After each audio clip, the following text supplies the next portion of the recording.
This is Jocko Podcast number 217 with Echo Charles and me, Jocko Willink. Good evening, Echo. Good evening. The chaplain wanted me to visit one family in particular.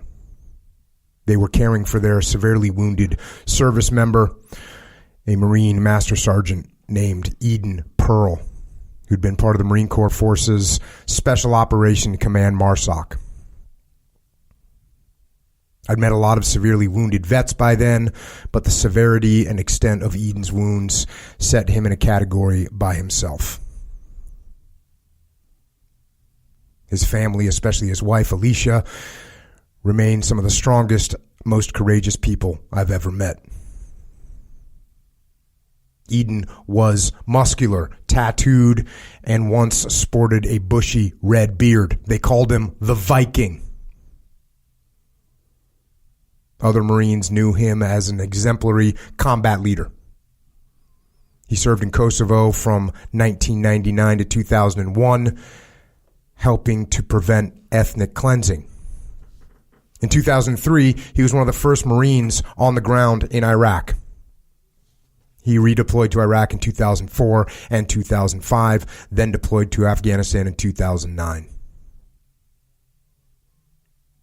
In August of 2009, Eden and his unit were involved in a massive gun battle against terrorists in the area surrounding a small Afghan village.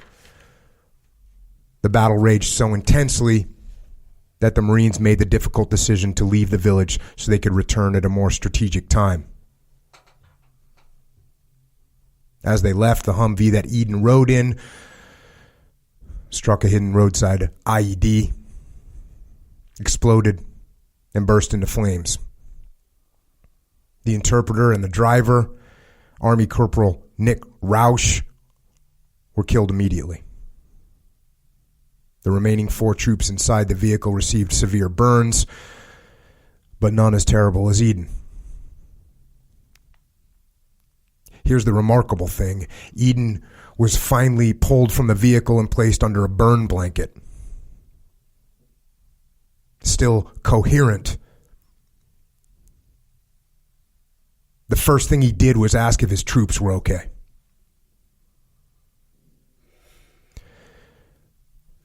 The family asked me if I'd go into the intensive care unit for a while to sit with Eden. I nodded, and a nurse fitted me with a gown, gloves, and booties and placed a nylon hat over my hair.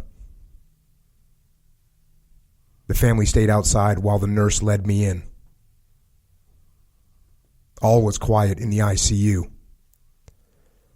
My footsteps made no sound as I approached the Marine in the bed.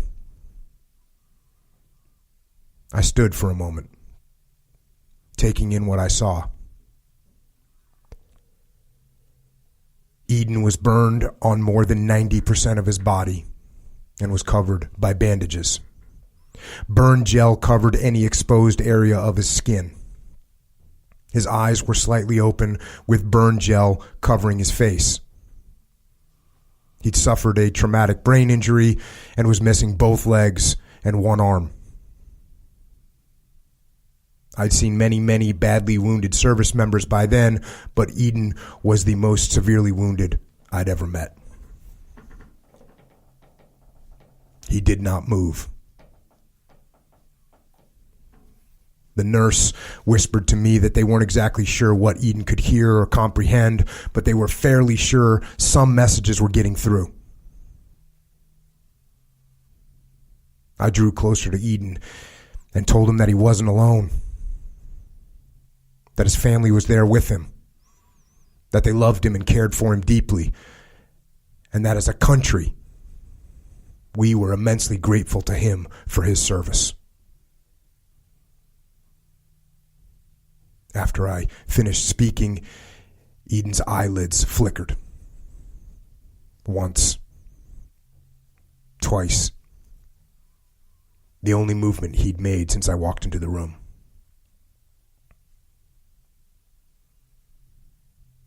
Over the next year, I would reach out to the hospital chaplain to receive updates about Eden. But the chaplain eventually moved to another assignment, and I lost touch Then in 2012, and I did an event in Chicago for the Marine Corps Law Enforcement Foundation. A Chicago police officer started talking with me about a severely wounded Marine he knew. And before he named the man, I said, "Wait, I know who you're talking about, Eden Pearl. Please tell me what you know about him. Where is he?" The police officer put me in touch with Eden's battle buddy, Marine Phil Noblin, a Florida resident. I called Phil, and he explained how Eden had moved around the country from convalescent home to convalescent home, his family always with him. Phil put me in touch with Eden's wife, and we talked and caught up. I told her about the home building initiative for wounded veterans that we had going by then. We talked through a few specifics of the program. Then I simply said it would be my honor if you would let us do that for you and Eden. Phil Noblin had raised some money to help, so I asked Phil to use those funds to purchase land in San Antonio, not far from the Brooke Army Medical Center burn unit. And my foundation built Eden and his family a specially adapted smart technology home. To see part of the immense burden lifted off his wife and family was gratifying. Over the next few years, in that place of respite, his wife and family helped Eden live a quiet life as they wanted. Eden received all the help he could and never stopped fighting. His sacrifices were enormous, and I respect Eden and his family tremendously. In 2015, at age 40, after a long 6-year fight for healing, Eden Pearl passed away.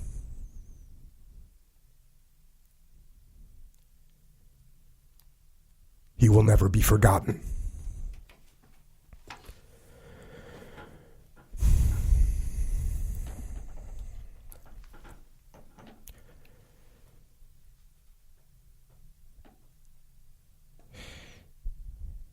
%90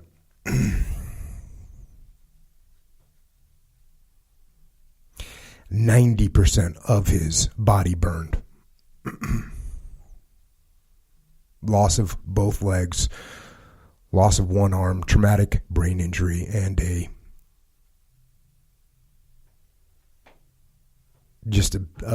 brutal 6-year battle. And it's hard to even, what do you even call that? The sacrifice doesn't even seem to be a strong enough word. And not just the sacrifice by Eden Pearl himself, but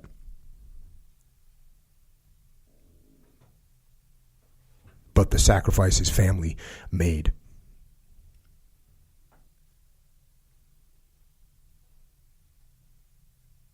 A sacrifice that we must never forget.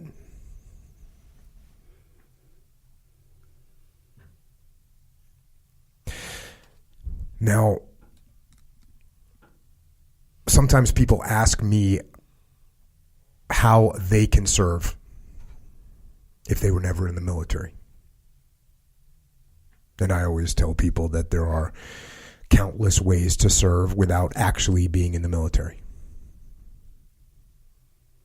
And today I have one such person here who has not served in the military but does everything in his power to help our American servicemen and women and first responders as well. And the piece that I just read about Eden Pearl is from his book. And the book is called Grateful American. And the man that wrote it is Gary Sinise, an actor, founder of a world-renowned theater company, a bass player in a rock and roll band, and a true caring patriot. And we are lucky enough to have him here tonight to discuss his life and the lessons that he's learned in life. with us. So, Gary, thank you for coming on by. It's great to be here, Jocko. Thank you for having me. Yeah, it was. There's multiple stories that you tell in the book about, you know, some of these wounded warriors that you've had the honor of meeting and seeing in these horrible situations. And you know, that one right there, when you start talking about somebody that, you know, when you get a burn on your finger, when you burn your finger on the stove and you have a tiny burn on your finger, that's painful and it's annoying. And you could say, okay, well, can you imagine if that was my whole finger or my whole hand? You get to a point where you're talking about 90% of your body. I mean, it's you cannot fathom that. You cannot fathom that. And that idea, you know, one of the most horrible things that these roadside bombs do is when they go off, they deform the vehicles because the explosion just, you know, it torques the vehicle so hard that a lot of times the vehicles, the doors, just like on a car door in a car accident, you know, you hear about the firefighters showing up and the doors don't work anymore. Well, the same thing happens in armored vehicles, except for you can't break the windows either because they're bulletproof, and then they catch on fire. It's a nightmare. It's a nightmare. But yeah, so as I read through some of those things, man, it was tough to read, and definitely I appreciate you sharing those stories of what you've seen up close and personal with everyone, so that everyone can kind of understand, or at least not understand, but at least get some idea of the sacrifices that are made by our service members across the board. Well, thank you. Now, your road to, you know, writing this book, and actually the road of your life, the journey that you've been through has been, it's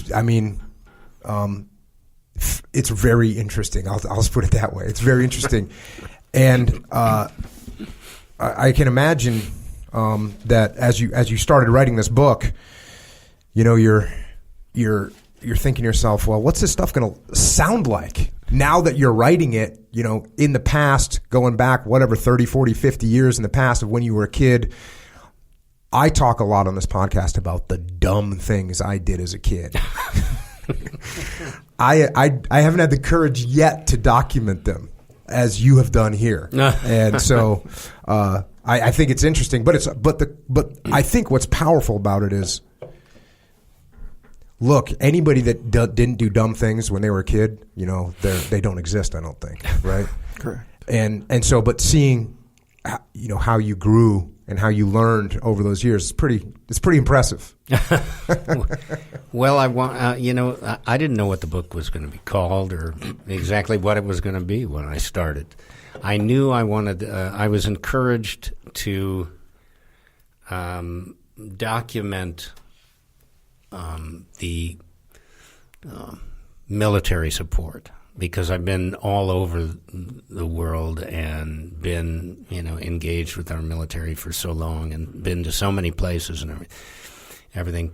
Some folks, agent and whatnot, encouraged me to consider writing some of that down. And I eventually kind of accepted, well, that, you know, I could probably try to do that. But then I thought, you know, well, how did I get to that point where I'm doing all this stuff? What were the steps along the way that kind of led to it? And I couldn't have predicted that I would go all the way back before birth, you know, to getting to that. But I ended up doing that because I started to trace my own family history and some of the things that had happened along the way for my own family, especially on my father's side of the family, the Italian side of the family, and coming over, you know, through Ellis Island and all of that, settling in Chicago. And is this Vito Sinise? This is Vito Sinise, and my great grandfather, and the stories. And I didn't know, you know, I only